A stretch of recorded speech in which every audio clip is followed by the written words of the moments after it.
So like we're live. we are. Hello, welcome. It's another episode of Meghann and Jessica Show. Hooray! Yay! We are here today for a solo show, which we are excited about because we normally have guests, and this is going to be an exciting one to talk about things that are real for us, to talk about things that are real for our businesses, for our clients, and just to have some fun while doing it. You know? Absolutely. And we've got a good thing to talk about today as well, haven't we, Meghann? We do. I'm excited for it. It's a little controversial. It's not really controversial. I think it's interesting because it's one of those things where we actually have come at this in both our respective businesses from quite a different angle. And one of the things that I say to all of my clients is that I don't really do cookie cutter. Like there's no one way to do a really awesome business. And I think we get such exciting results when we make it about us and like the unique personality and preference that we all have in the way that we do our businesses. Meghann and I are good examples of like how to be awesome with completely different business models. So we wanted to spend a bit of time today talking through what we have both kind of put in place in our businesses and just kind of see how that goes. So if you're joining us live, hooray. Feel free to post your questions as we go through. Oh, and I've lost Meghann. Oh, that was unexpected. So what can we talk about while we wait for her to come back? Hold on. Hello. That was fun. Just exciting. Just feel free to disappear for a bit. That's no problem.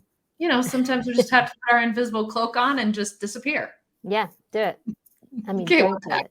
That was scary. I know. Sorry, I don't know what happened. We're here. So what were you saying? Sorry. So yeah, like if you're watching live, we love it when people ask questions. So post your questions about business models and things like that. We would love to talk through some answers to those things and share our insights on that whole thing. Because really, Meghann, the thing that first like drew us to each other is that we both like are obsessed with like getting businesses from 6 to 7 figures. Absolutely. And so let's start there. Let's start with, first of all, did you say the topic of our call today is value? You did already. Perfect. I didn't go into that much detail actually. So yeah, like the topic is value versus volume. And so we will explain more about what that means. Yes. And yeah, let's have a fun conversation. Yeah, I think where we could start is really talking about what that obsession is, like what the drive is from our individual perspectives to get more women from 6 to 7 figures. So let's start there. Why is it so important to you? I am like passionate and obsessed with helping women achieve their potential in the world. And it's something that I feel like there's that stat, isn't there, that 90% of women entrepreneurs don't make it to 6 figures and only 2% make it to 7 figures. And I don't see any reason why that needs to be true. I see lots of obstacles that I think women have put in their path and some that we put in our own paths. And so part of my reason for being and the work that I do in my business is helping women who've got that like massive like sense of like potential and that spark of like there is something that I am put on this planet to do, but maybe they haven't given themselves permission to bring it into being yet. Maybe they haven't even given themselves permission to say it out loud. Quite often when I work with my clients, we will have a point where they're like, I've got an idea for something I'd like to do. And I'm like, what? So it's kind of allowing that voice to speak and also following that intuition. Yes. I've actually become very like intuition focused in the work that I do with my clients, which is really different. Like 3 to 5 years ago, I was not like in tune with those things myself. But I think sometimes our intuition tells us so clearly what we should be doing and we don't know how to listen. And so we do all these other things, don't we? We ask a ton of advice, like we listen to a ton of different like content and read content and watch content. And I think often women just end up completely overwhelmed when the answer was in here all along. So I feel like for me, that's been a real spark of excitement in terms of seeing what happens when women get confident to listen to that inner voice, get confident to start stepping into that natural energy that they have, because they're following that path that they are supposed to be on. It's so exciting. And I know, Meghann, that you talk about a lot of these things too. I know you've seen this with a ton of women. Yeah, I think it just is so exciting. This is another reason why you and I collaborate so well, is that we have very similar philosophies. And I think that the beautiful thing about coaches and consultants who do what you do, which is help bring all of your clients back to themselves, to realize that they had the answers all along. And your job is, as this guide, this Sherpa, if you will, to say, hey, I'm going to be this witness to you, and I'm going to be this mirror to you, to hold up, to show you your brilliance, and to help you feel the confidence that you need to be able to pull out of you what it is that you're wanting to create next. It's like, especially women, but men as well. Mm-hmm. We want those advocates that have, sort of walked that path before us, or that can see us from the outside in this brilliant, bright way that we can't see ourselves a lot of times. And that can really just hold the flashlight in front of us and say, let's walk together. Mm-hmm. And I think that's so brilliant. And that's the work that I did before as well as a coach.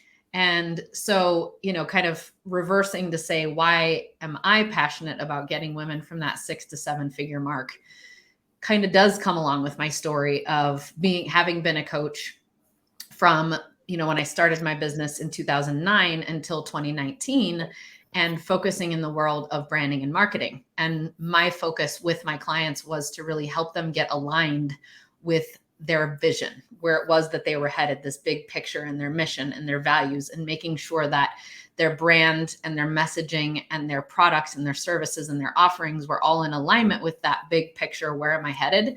And the work that we did together oftentimes was, me tapping into my intuition and channeling things for them that were part of their higher vision and part of where they're headed next. I love it. And helping them to see their brilliance, so that they could have that confidence and trust in themselves, that they are ready for this, that they are ready for that next level. And, what I kept seeing with women who were at that space of like wanting to catapult to that 7-figure mark was, there's so much that is mindset that gets in the way. There's so much that's, logic brained that can actually stop us from being able to make progress, where we can tap into our intuition and we can bypass a lot of that. We can tap into our heart space and we can bypass a lot of that. So it's exciting to see women who are catapulting to those levels. And I also felt like just the amount of work that was related and involved for me helping women get from 6 figures to 7 as it relates to their marketing and branding was deep, deep work. We would work together for quite some time. And then it would take time for that evolution to occur. And I knew when I woke up and had a vision in 2017, I knew that I was here to impact, tens of thousands and then millions of women, to really completely transform the paradigm of business, to be one where women are leading the lives that they want to live, and their businesses match that life that they're wanting to live. Yeah. And that we're moving from sort of a, not a negative way of saying this, but moving from a male dominated space to a feminine energy space where we can lead businesses that are true to who we are as women. And we can completely eradicate a lot of the hustle and the grind culture that has been around for so long. And the sort of like kind of competitive culture as well. Like I think that like when I've like sort of even met women in like quite masculine networking spaces, there can be an element of like, who are you? Who are you coming into this space? And that kind of like women not supporting each other and being quite mean to each other actually. And I've been really excited online by kind of this new way of doing business that I think women are being sort of drawn towards. Yeah, it's that collaborative way of doing business. But if we really think about it in the evolution of professional women, you know, in the 70s and 80s, all of us were, not all, but a lot of us were pitted against each other to get to the top. I wasn't alive for most of the 70s, but or 80s, but no, all the 80s I was alive. I'm good at math.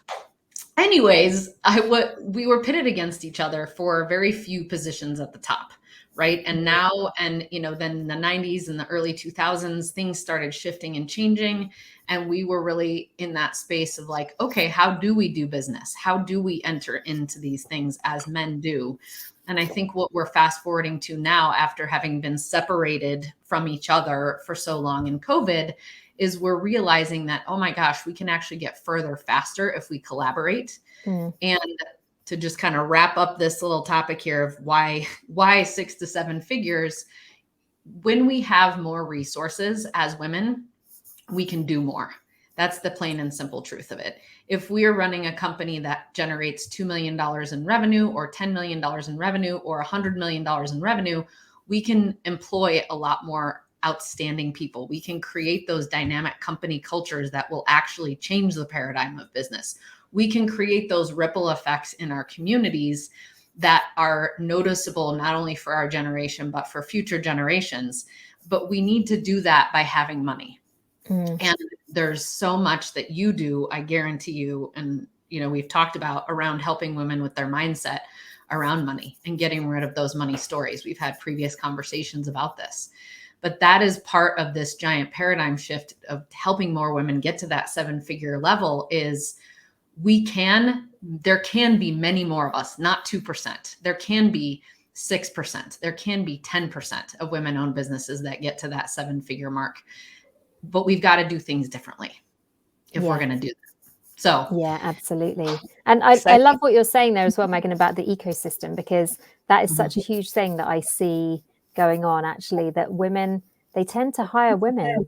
And so then you have like someone with a business who hires women into that business, who then are able to hire women into that business. And it's this massive like ripple effect, and money being generated and accumulated and passed on to others in these ecosystems that women are creating. And I find that incredibly exciting. Yes, absolutely. That's part of how we're going to create these paradigm shifts, is in these actions. I mean, it's already shown that women make more of the buying decisions. And so when we are out and involved in creating business and in creating part of that ecosystem, we can make even more of an impact. Instead of just making decisions as to where we buy our diapers and where we buy our, you know, clothes and where we buy, it just becomes a much more influential decision. And then we can get more women in politics, and then we can get, you know, there's so many things that we can do from that perspective. Yeah. So value versus volume. Why did we want to talk about this topic, Jessica? Where does that come from for you? So like, this is like, and I don't know if I've kind of influenced the wording on that. This is something that I teach in my business. And I have built my business around value, by which I mean like going deep with a small number of clients, going really deep. So my top coaching offer is $100,000 a year. And that is because I love going deep with clients. I'm probably more of an introvert. I'm a little bit of both. I can be quite extroverted, but I love my like introvert cave. I'm quite like self-sufficient, actually, with like not, you know, limited contact with people, but actually I was living my best life in COVID. During all the lockdowns, I was just like, oh my gosh, like I feel so good not doing some of these things, that now I look back and I just think I've been putting myself in these situations trying to be all extroverted, and even at the time knowing that I'm not extroverted, but then when it was taken out of my life, I was like, oh, this is so awesome. So I love the one-to-one dynamic. I do have some group programs, but they're small. I tend to not have more than 8 people in my group programs, because I like to go into the depth with people. I like to know my clients. And when I work with clients, it's about kind of the whole person, like, you know, how are you feeling? what is showing up in your business? Like, are you happy? Are you fulfilled? I think that often if we deal with some of the emotional issues and some of the sort of fulfillment issues, the revenue and the clients and the details, they all take care of themselves. Yes, of course, we work quite hard to get strategies in place for those things.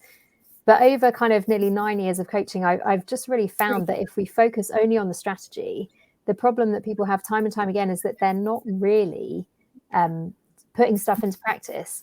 Mm-hmm. And when we have conversations along the lines of like, oh, hey, why aren't you doing these things that we talked about and you said you were going to do? If we don't deal with the mindset and the motivation, we have a massive sort of chunk, like it's almost like the elephant in the room. And so I've just found actually that this has been the direction that I've gone in. I do wonder sometimes actually if I should have trained as a therapist. I'm obsessed with like therapy and like psychology and psychotherapy. Like those are academically things that really, really interest me. And I think that's definitely reflected in my coaching work.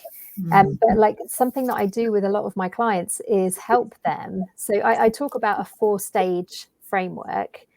And so stage 1 is kind of like the entry level beginner work. Quite often when I start working with women, they're like, I do this training course and I do it all the time and I feel really bad, but I'm bored. And I often say to them, like, you are bored because actually you're capable of a lot more. So instead of like getting them focused on like the stage 1 work, which is quite low paid, very repetitive, not very challenging, doesn't really get them doing the things that they have the ability and the desire to do, we flip the diagram upside down. And when people talk about like the staircase and they're like, there's my free offer, and then there's my cheap offer, and then there's a bigger offer, and then there's my main thing. I quite often just say, we've got to flip that upside down. Stop trying to get people on the free thing.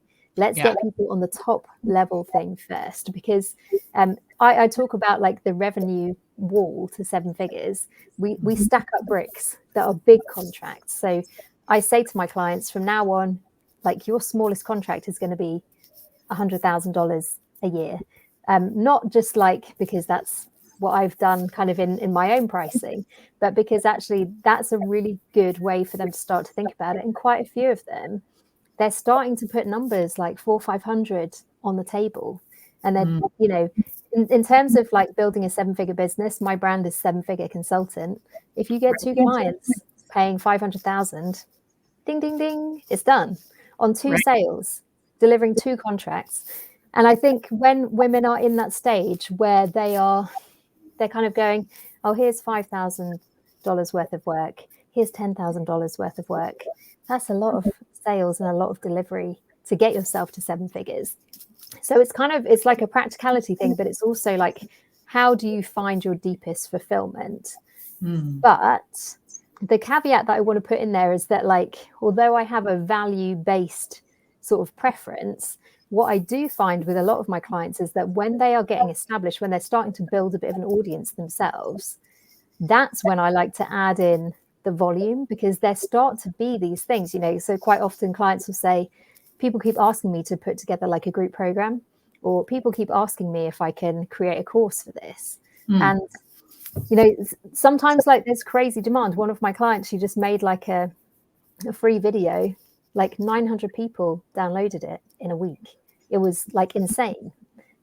So like we can do both, but I like to encourage people to go for value first, because it just means that when you're thinking about a lot of these volume issues, and you do need to have like people there, don't you? You need to have people on board to be doing a lot of the things. There's more transactions happening, there's more kind of churn, there's more things going wrong often. It means that you've got the money in place from your high level work, your stage 4 work, to be able to fund a lot of that and to do it with experts on board, rather than just bootstrapping the whole thing and being like, oh my gosh.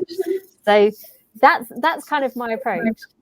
Meghann, like I really love this conversation, because like I kind of already know what you're going to say, but you have taken a really different approach, and like you've built such an awesome community. So tell us about that.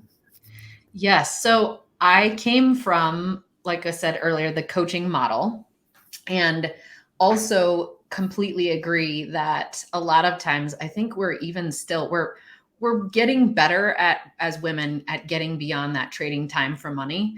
But that was what I found myself doing a lot in the beginning of my career as a coach, was not knowing anything about business, not knowing anything about how to price or position or anything myself.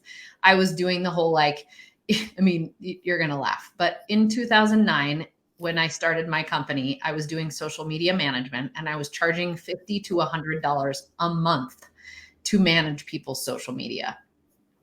Do you know what? No judgment over here, because the first client I ever had, I charged them $30 for 2 hours.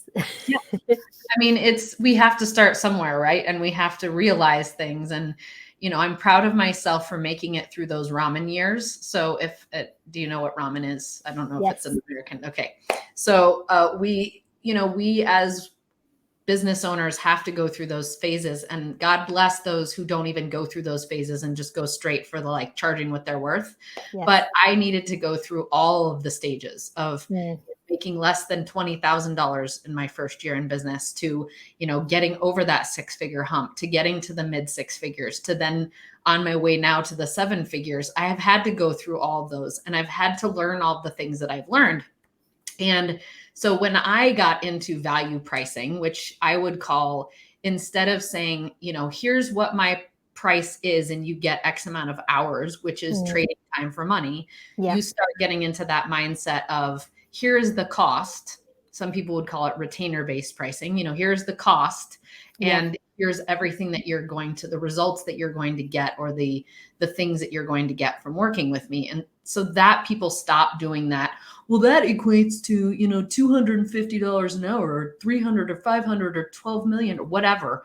You stop getting people who are doing that equation in their head to saying, that's not what this is.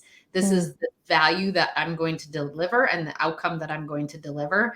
And a lot of the work that I had to do with my clients was really helping them transform that mentality to, okay, you're charging for the value you're delivering, not for the hours that you're working, because you are forgetting all of the hours that you're putting in behind the scenes, and all of the, 3 a.m. texts and not that hopefully any of us are receiving those, but you're all of those things that we're forgetting about is part of that evolution. Yes. And I was doing that, right? So that was the kind of company I had.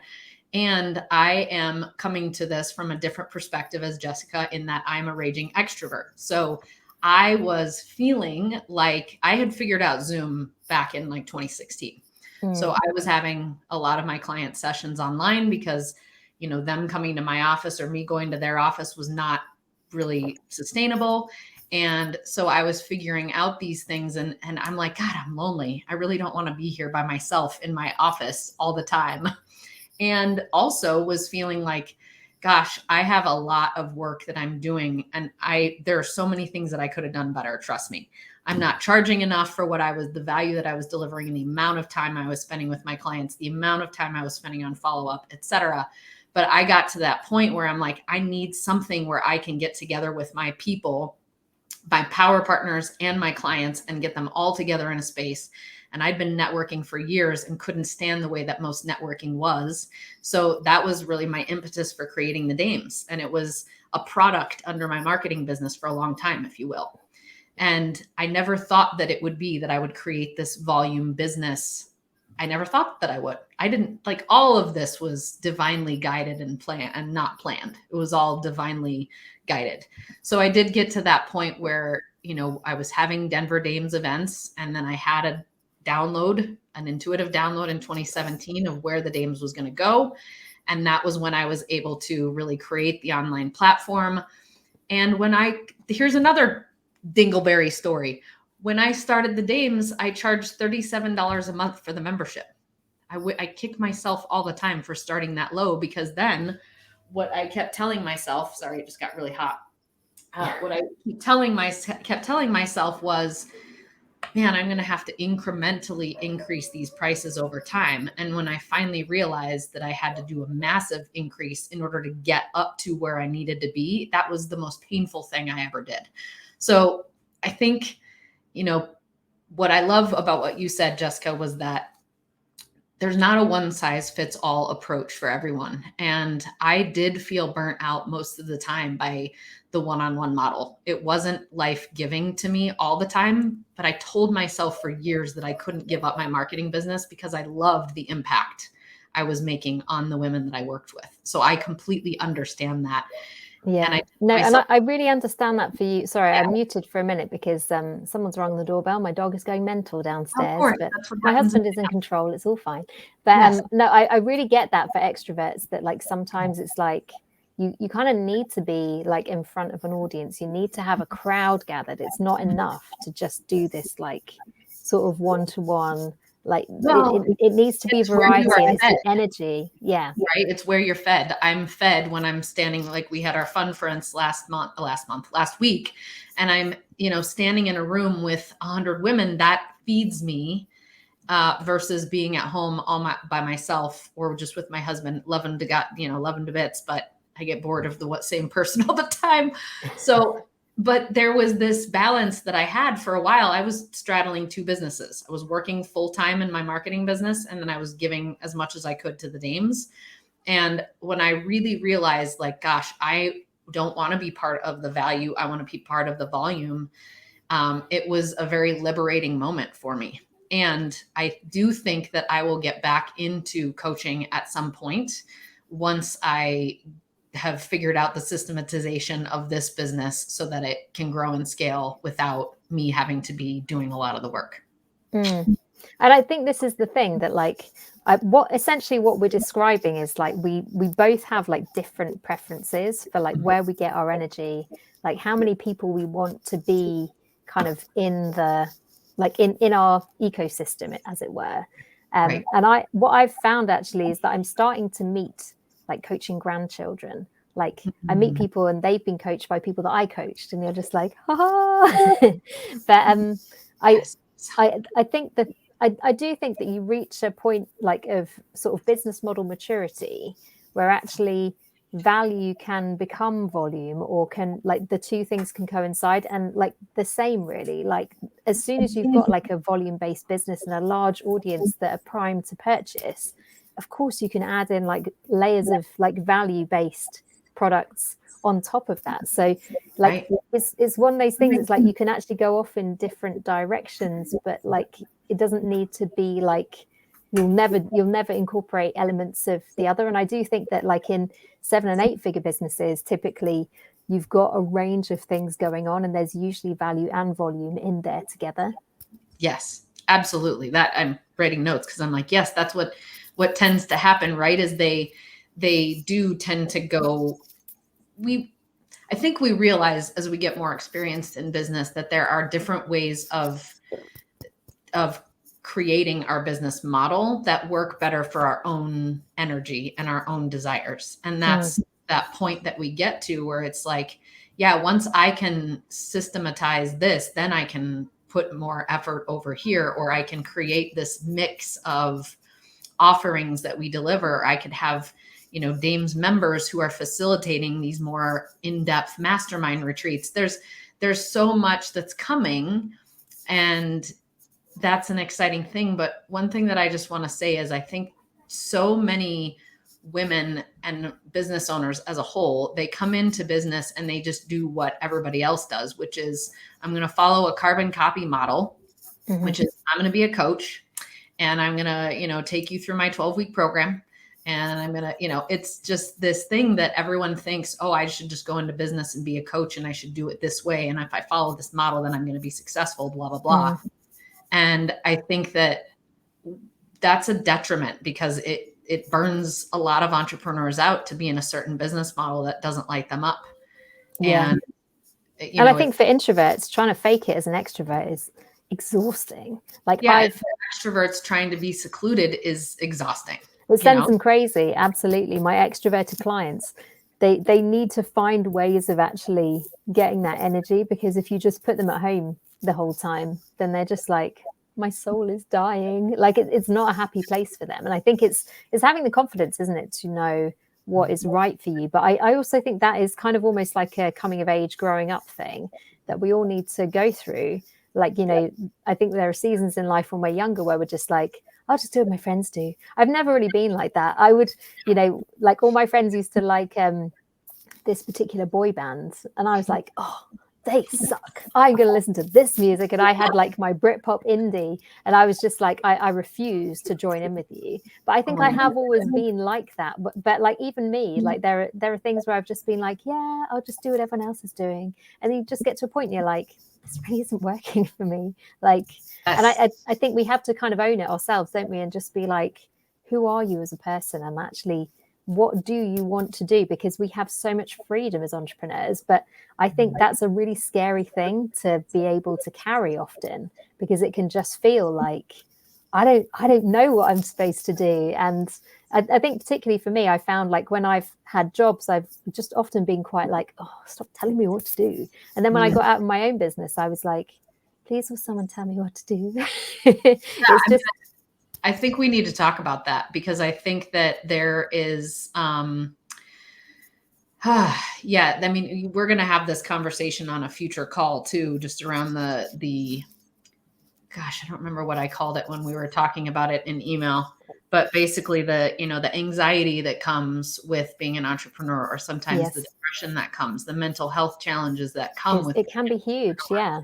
It can be enormous. And, having the space where you can process these things and you can talk about them and you can feel free to discuss that, whether you're an extrovert like me and you prefer to do it in a group setting, or you're an introvert and you're like, hey, I just need like 3 people to talk to because I'm a female business owner and I want to talk to others who understand me, who are at the same level, who get it, you know. And that's the space that we create in the Dames. And the space you create as a coach is that freedom to be able to be wherever you're at, and to know that there is an advocate in your coach, Jessica, who's here to hold the space for you and hold the vision for you while you need to learn new skills, and while you need to fumble, and while you need to, you know, have the celebrations and everything in between, as you're growing and learning and, you know, moving to that next level. But it's not, the entrepreneurial journey is not for the faint of heart. And there's a reason why so many businesses fail. I think it's just because people realize that being an entrepreneur is not easy. It's not like, oh, I just replaced my 6-figure salary from corporate with going to start my own business. That doesn't happen. That's the thing. I think like I noticed that quite early on, actually. I don't think people quit businesses because they run out of money. I think they quit it because they just can't fight anymore.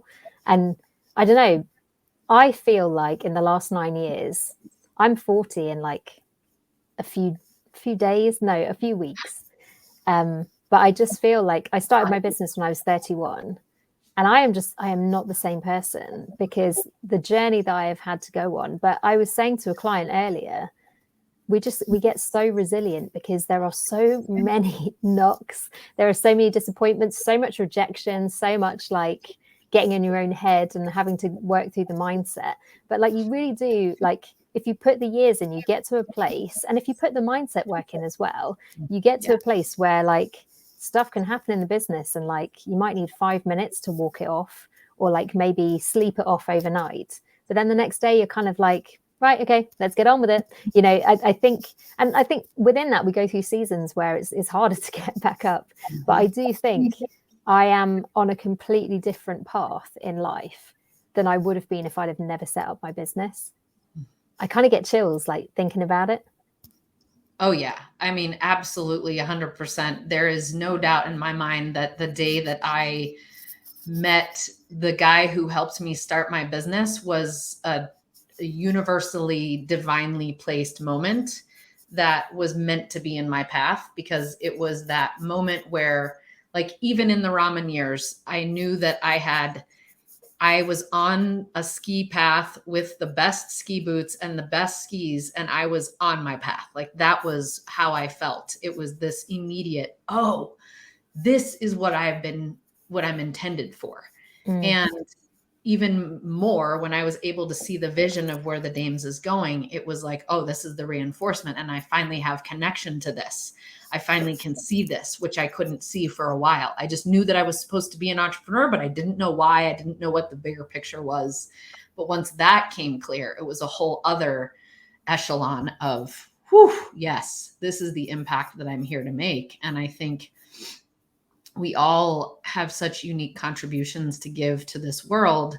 And I'm very grateful that my unique contribution manifested in this awesome network for women, where we're really doing things differently, in that there's so many paradigms that we're breaking as women, and that we're saying no longer will we have crappy networking, no longer will we have crappy businesses, no longer will we apply ourselves as if we were men, because we're not. And we don't have endless warrior action, to energy. We need to be in flow at times. We need to be in that creative space at times. Anyways, I'm obviously on a soapbox right now. I love it. But the thing is, and this connects back to like why are we both so into like the 6 to 7 figure transition? And I do think that a big part of it is that pre 6 figures and post 6 figures, it's a completely different set of priorities. Mm-hmm. It's a completely different set of conversations. Like pre 6 figures, it's all like, what are you doing? Get out there, make some sales, like get the money coming in. What's marketing? It's all of these kind of very foundational things. And there are a million, billion like coaches, programs, podcasts, everything that talk about that first stage. And I definitely found a few, was it this time last year, probably, I was doing some research, maybe it was 18 months ago, into like what to do with your email list. And like, I found so much content on how to get your first 1,000 subscribers. And I found nothing on what to do after 1,000 subscribers. And I was just like, why does no one talk about this? And I think that's the thing. And I guess it feeds into this stat of like 90% of women don't make it to 6 figures. Right. It actually means, we can just, by that stat alone, the reason I like it is that like it really does give you a sense of like the scale of the issue, because so many women don't make it that far. So actually they never need to know what you do after that point. It's never even come up. And I think for like both of us, Meghann, like we have that skill set that helps women like scale that mountain. And what I love about the Dames is like you have to be at 6 figures to even be in the group. And that completely changes the types of conversations that are going on behind the scenes, because it's not like all about the struggle. It's not about like, oh, I'm just not making any sales. It's about like all of the things that really start to happen, like, burnout because you're doing hours for money and you've sold all of your hours and you're still not making the money that you want. And the struggle is there instead. So I think it's a really fascinating stage of business, because everything that like you think and everything that like all of these coaches and podcasts and all the content are talking about getting to 6 figures, it just becomes like all of that kind of falls away and it's not relevant anymore. So it's creating space. And like on the topic of holding space, like genuinely a big thing that I do for my clients is we talk about what their goal is. And, quite often they're like, oh, so I think it's 1.5 million. And then I sit there and sometimes I share it and sometimes I don't, but I'm like, I feel 10 million for you, but you're not ready for that yet. And sometimes I share it and they're like, but it's about kind of, I think, I don't know if you find this too, Meghann, but I can often feel like what someone should be aiming for based on like what I know of them, what I see of them. And sometimes they're not ready to think about 10 million, but it is there. So it's kind of, it's holding that space while they almost go through the process of getting like to the view that I have of who they are and what they can do. Absolutely. And it's the same thing from my perspective as the creator of the Dames. A lot of my position is to hold the space for women to grow to that 7-figure mark, and to do so not in silo, but to do so by collaborating with other women who can be there to help support them as they grow. And, you talked about, I don't know that you said this word, but I love using the word ecosystem in terms of when we start a business or when we start a movement, we are creating an ecosystem. And the more intentionality we put into that ecosystem, the easier it is for women or men, whoever your clientele is, to recognize that they are meant to be there. So I put a lot of intentionality into creating the ecosystem beginning in 2015 of the Dames, where even Denver here, it was 6 and 7 figure business women from the very beginning.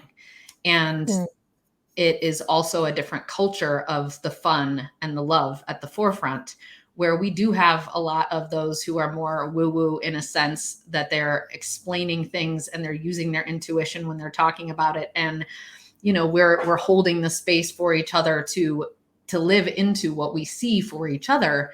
And yeah, absolutely. I mean, I think that there are so many clients where they have to be able to sell it, right? You can develop an offer that's XYZ, but if they can't sell it, then it's not going to be helpful.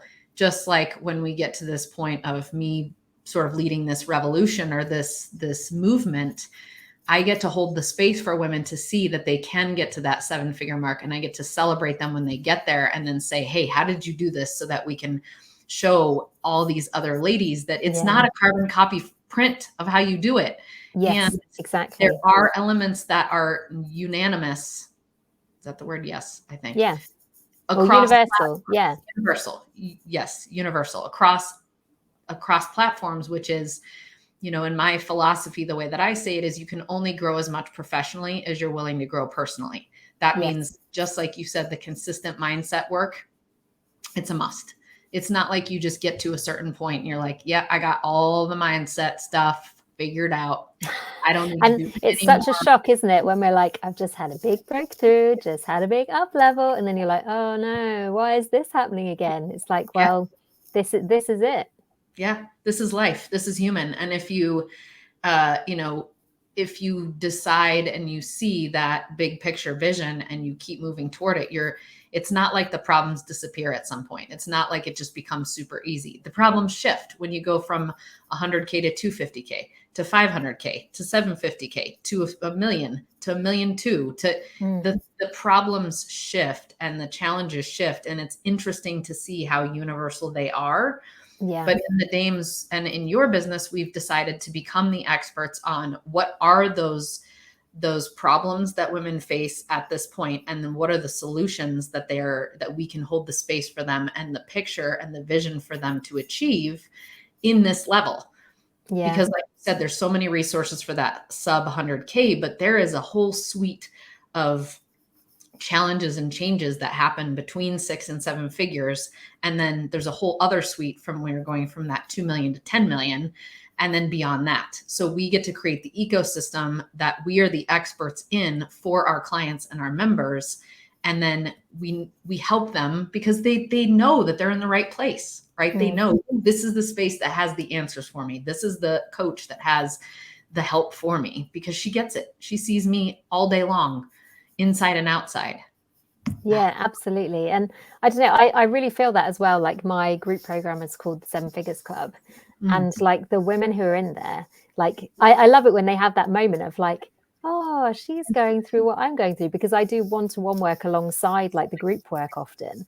So I know that they've all been crying about the same stuff.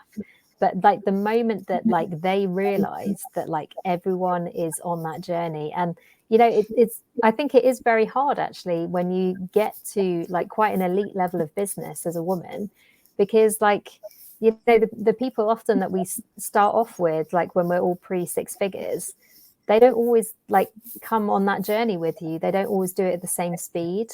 And so I think it can be something. And I know that like for my extrovert clients, this can be a huge struggle. You don't have those things in common anymore. You don't have the struggle in common. Like you've moved past some of the scarcity mindset stuff, which holds you back, because you have to if you're going to move forward. And some people, they don't want to come on that journey. They want to stay in that kind of 0 to 100K stage indefinitely. If you ask them, they probably wouldn't say that they would, but because they're not doing the work and they're not kind of having those breakthroughs, that is kind of the result of it. But I think that makes it all the more special to be in a group where like women really get it. And I think that's one of the magical things about the work that I think both of us do. Yeah, because that kind of, it is like a namaste, isn't it? Like the light in me recognizes the light in you. And it's just being like, oh my gosh, there's more people who are going through this. It doesn't just have to be like us with our MacBook Pro I don't know if you have one of those, Meghann, but like when I started my business, that was like the synonymous thing that you had to have as a female entrepreneur. Right. But, you know, we can feel quite kind of trapped in that sometimes. Mm-hmm. Yeah, absolutely. And I mean, I think that's the moral of the story here with all of this, is that there's not a one size fits all approach to business. And there are many different ways to get to that successful space. We just get to recognize what works best for us. And, you know, I do want to have a moment of truth in that it's not like it's always easy, no matter what model you choose. Like, Yes. I just went through a really difficult period of time when, as an entrepreneur, my anxiety kind of took over for about 2 months, and I was in a space of like, all I could see was problems, and Yes. all I could see was no solution, and all I Yes. could see was the fortress that I had built tumbling down. And that is a scary place, but that used to happen when I was a coach too. And I had 10 clients, and then I was struggling to sell to get to that, you know, 12 clients that I needed. Or it's not like we just choose a model and then it's always easy. We're going to have Definitely. a It's period kind of of the time. opposite. But I think that's the thing, isn't it? Like when you are intuitive, when you're very empathic, as I think both of us are, Meghann, that means that like if your anxiety spikes, then it's like, oh my gosh, because it's like your secret power that then becomes like one of the most difficult things to manage in your life and in your business. And like I've definitely had like the same thing. I had like a sort of 4-month bout of quite strong anxiety about this time last year, and actually like it became like a really important part of my routine to manage that state. And actually like I did get it under control again. And then I agree with you totally though, because once you've been through it or cycled through it several times, it becomes like, you know, like you get hot and you sweat. Like that's what it feels like. It's like this happens sometimes. We know what to do. Like we know that it's going to go away again. But I do think that we can go through times where we can't feel the clarity, and that can lead to actually those thunderbolt moments that I know we've both had, where it is just like, this is what I was supposed to do. So, you know, I think it's, and I say this to clients quite a lot, is knowing, is this out of alignment? Am I feeling a lot of churny stuff because actually I've fallen off the path that I felt I was supposed to be on, and like this isn't aligned? Or is it that we're feeling resistance? And like those two things, they can feel exactly the same, but it takes quite a lot of, sometimes it just takes time, but it takes quite a lot of intuition and quite a lot of ability to sit with that discomfort and just be like, what is actually going on here? And it does make a really big difference when you can do that. I mean, I think that's a whole other topic for another day that we could discuss, which we should write down as feelings, you know, being willing to feel your feelings, because, yeah, I mean, I've done many a podcast and such interview around the fact that I quit drinking 5 years ago because I continued to feel a block between me and my vision. And I felt the haze of, why don't I feel this clarity toward where I'm moving?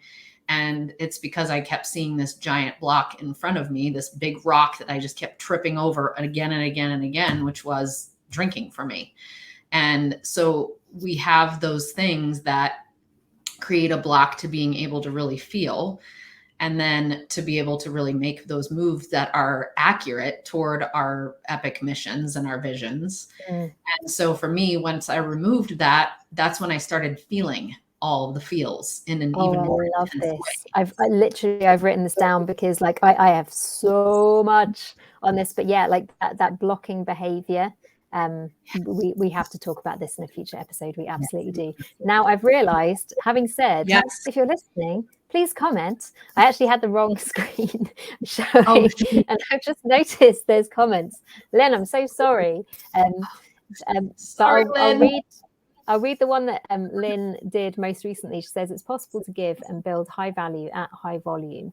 Changing the world requires it, creating a movement, inspiring firms worldwide to do things better for their customers, employees, partners, and investors. Oh, yes. we feel that so much, Lynn. It's the ripple effect, isn't it? And it's actually by working like at that level and like having like the millions of customers, if that's what feels like the thing that you want to do, but working with organizations, which a lot of my clients do, that they can come in, they can impact the leadership, who impact all of the members, and like all of, you know, that can, it impacts people in their lives, in their homes, when stuff is going in a really positive way in their work. So absolutely, so excited for that.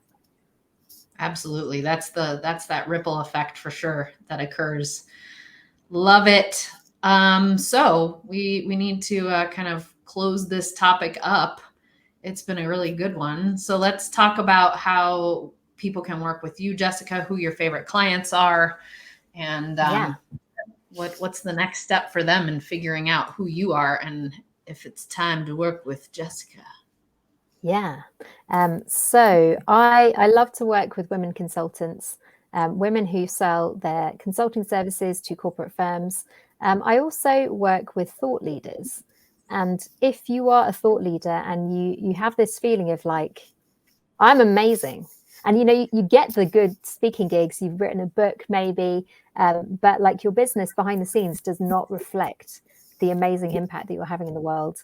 I would love to talk to you if you're looking at getting to 7 figures.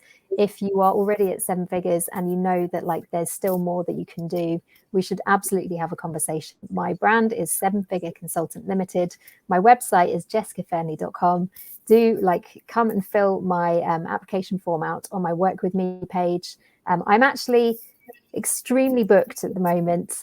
So we will be talking about like working together in the new year, like probably like February time, but like we should absolutely be having the conversation now so that we can get the ground laid and be ready to start at that point. But I would absolutely love to hear from you. And like, honestly, for the right fit clients, I can usually make space. My team gets stressed with me when I do stuff like this, but for the right client, I can always squeeze like one more person in. So reach out if that's you. Meghann, tell us about the Dames and how people can find out more and have a taster of what it's like as well.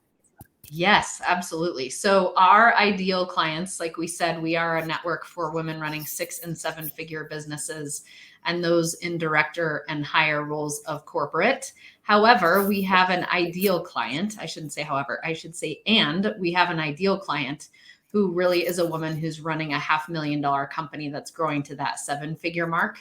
And that is because we have a really unique approach in terms of how we have mastermind groups at different levels. And then we have networking so you can expand your network and deepen the connections that you have. We have trainings for every level. We have $1 million power hours, which are facilitated by women running 7 figure businesses.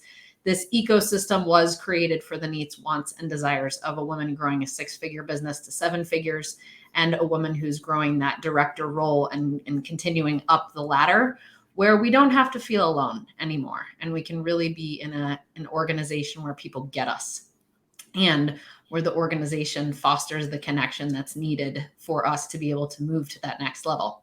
So if you are a woman who is in that demographic and you have an impact-driven business and you really care a lot about the world, please come to a Dames Roundtable, and you can check that out at thedames.co/roundtable. And those are free experiential events to check out the Dames and to really get to meet other women playing at your level and learn a little bit about the approach that we have to anti-networking. I hope that we can eventually get rid of that word and start creating a different word. We use community building, but honestly, we just need to get rid of networking because it's got such a bad rep. So come check us out. We'd be excited to meet you. And thank you, Jessica, for the topic. Say the thing about the reverse mullet, because I like that.